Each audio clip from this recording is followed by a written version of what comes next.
Class 8-ৰ ভূগোল আৰু অৰ্থনীতি বিজ্ঞানৰ চেপ্টাৰ 3ৰ কুৱেশ্যন আনচাৰ কৰিম। বলক ভিডিঅ'টো আৰম্ভ কৰোঁ। খালী ঠাই পূৰ কৰা।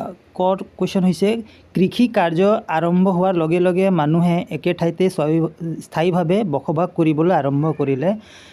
নেক্সট খালী ঠাইত আছে পানীৰ উৎসক ভিত্তি কৰি গাঁওবাসী ভালেমান সা সুবিধা ভোগ কৰে।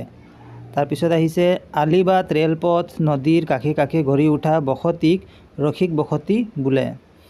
বৰ্তমান অসমত গাঁৱৰ সংখ্যা হৈছে 26393। এইটো ইয়াৰ একচুৱেলি কিতাপত 395 দিয়া আছে, এইটো চাই ল'বা তোমালোকে। ঠিক আছে, ব'লা নেক্সট কুৱেশ্যনত যাওঁ।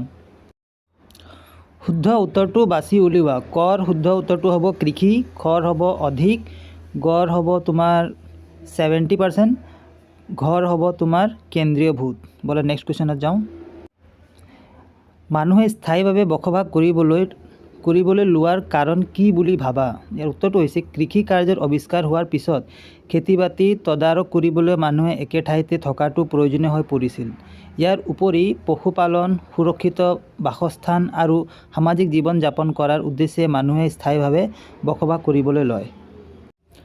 গাঁৱলীয়া বসতি মূল বৈশিষ্ট্য সম্বন্ধে আলোচনা কৰা। গাঁৱলীয়া বসতি ঘাই বৈশিষ্ট্য হ'ল ইয়াৰ সৰহসংখ্যক লোক কৃষি আৰু পশুপালনৰ দৰে প্ৰাথমিক বৃত্তিৰ ওপৰত নিৰ্ভৰশীল। ইয়াৰ জনসংখ্যা ঘনত্ব কম আৰু ঘৰ দুৱাৰবোৰ মুকলি পৰিৱেশত কিছু আঁতৰে আঁতৰে থাকে।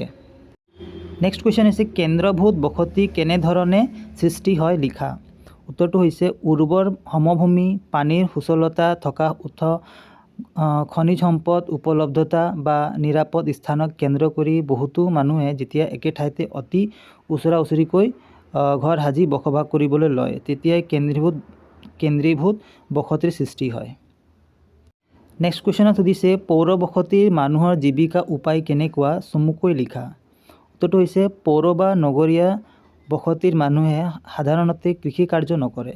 তেওঁলোকৰ জীৱিকাৰ প্ৰধান উপায়সমূহ হ'ল বিভিন্ন ডাঙৰ সৰু উদ্যোগ, বেপাৰ বাণিজ্য, চৰকাৰী বেচৰকাৰী চাকৰি আৰু যাতায়াত তথা অন্যান্য পেছাগত সেৱা।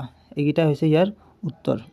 এটা ভিডিঅ' বনাবলৈ বহুত কষ্ট হৈছে আৰু তুমি নিজে ভাবা মোবাইলত DTP মাৰি ফটো বনাই তাৰপিছত এডিট কৰি পেলাই ভইচ অভাৰ দিয়া হৈছে। তো তোমালোকে প্লিজ কষ্ট কৰি পেলাই চেনেলটো ছাবস্ক্ৰাইব কৰি দিয়া যাতে খুব সোনকালে চেনেলটো মনিটাইজ হৈ যাব।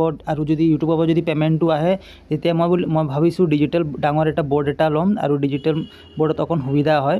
মোবাইলত অলপ কষ্ট হয়, সৰু মোবাইলত সৰু বস্তুবিলাক চাই থাকি পঢ়িবলৈ অকণ অসুবিধা হয়। ব'লা নেক্সট কুৱেশ্যনটো পঢ়োঁ। গাঁও আৰু নগৰৰ মাজৰ সম্পৰ্ক আলোচনা কৰা। উত্তৰটো হৈছে গাঁও আৰু নগৰ ইটো সিটোৰ ওপৰত নিৰ্ভৰশীল। গাঁৱে নগৰলৈ খাদ্য শস্য শাক পাচলি আৰু উদ্যোগৰ বাবে কেঁচা সামগ্ৰী পঠিয়ায়, আনহাতে নগৰে গাঁৱৰ মানুহক ঔদ্যোগিক সামগ্ৰী, উন্নত শিক্ষা, চিকিৎসা আৰু সংস্থাপন সুবিধা দিয়ে। চমু টোকা লিখা। ৰসিক বসতি। পথ ৰেলপথ বা নদীৰ কাষে কাষে যেতিয়া এটা দীঘল শাৰীৰ দৰে ঘৰ দুৱাৰবোৰ সমান্তৰালভাৱে গঢ়ি উঠে আৰু তাক ৰসিক বসতি বোলে। যাতায়াত সুচলতাৰ বাবে এনে বসতি সৃষ্টি হয় আৰু এই বসতিটো অলপ ঘনো হয়। বৰ্গক্ষেত্ৰাকাৰ বসতি। দুটা বা ততোধিক আলিবাটে যি ঠাইত সমকোণ কৰি কটাকটি কৰে তাৰ চাৰিওফালে গঢ়ি উঠা ঘৰবোৰে এটা বৰ্গক্ষেত্ৰ ৰূপ লয়। ইয়াক বৰ্গক্ষেত্ৰাকাৰ বসতি বোলে।